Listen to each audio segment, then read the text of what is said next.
It was a big night for ranked teams in college hoops, but the best was between number 5 Purdue hosting the 10th-ranked Fighting Illini. We're going to pick it up with 4 seconds left in regulation. Purdue is down by 3.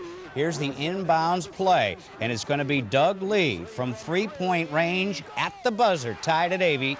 To overtime they went. Now we're tied at 86. Time running out. Kip Jones makes a move to the hoop. He's fouled. Now there is actually still 1 second left on the clock. So Jones goes to the line with a chance to win it, throws it up, and won't go. So now he gets a second shot. Now remember, there is still actually a second left. This shot goes in. Purdue celebrates. Technical. So down at the other end, Doug Altenberger has a chance to tie it up all by himself and missed it. 87-86. Purdue the final in overtime.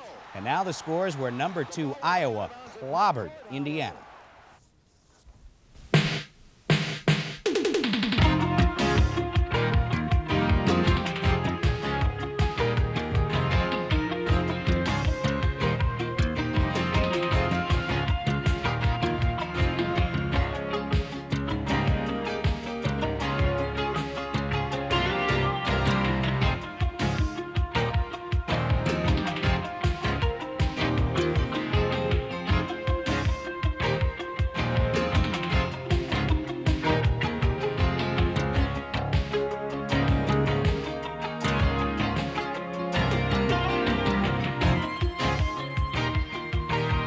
Former Dallas kicker Rafael Septien arrested today in Dallas on charges that he raped a 10-year-old girl. He faces life in prison if convicted.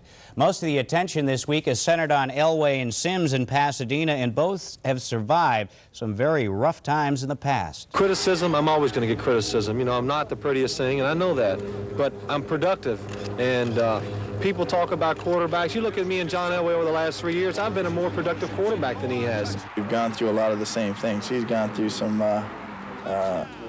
you know, some tough times as far as the media and expectations and that type of thing, because he was a first-round draft pick too. So I think that, you know, we can relate in a lot of ways.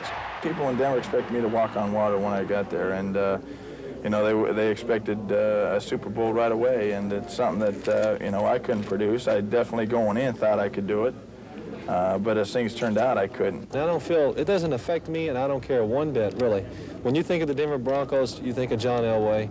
And when you think of the Giants, hell, you're not going to think of me. Hey, I like the guy. I mean, I hope he has a horrible game, though. Too bad he didn't have a horrible game a couple of weeks ago. The Cavs today signed guard Craig Ehlo. Through the remainder of the season, Craig played 47 of 48 minutes last night after John Bagley was hurt. That's the most he's ever played in 3 NBA seasons. So it's, I'm just, like I said, I'm happy to be here, and I'm sorry that John got hurt because our guard situation is low, and now we're going to have a lot of people off this bench, the young kids, to come in and help us. They're all young. The Cavs are going to have to sign yet another guard, with Bagley expected to be out 2 weeks. That's sports. We say goodnight to the Buckeyes' sensational guard, Dennis Hobson. Last night at the end of the first half, Hobson intercepted this pass against Minnesota, and watch this, right off the floor and in. It's worth another look. Dennis figures to go real high in the NBA draft, and why not? He's leading the Big Ten in scoring. More News Center 8 coming up next.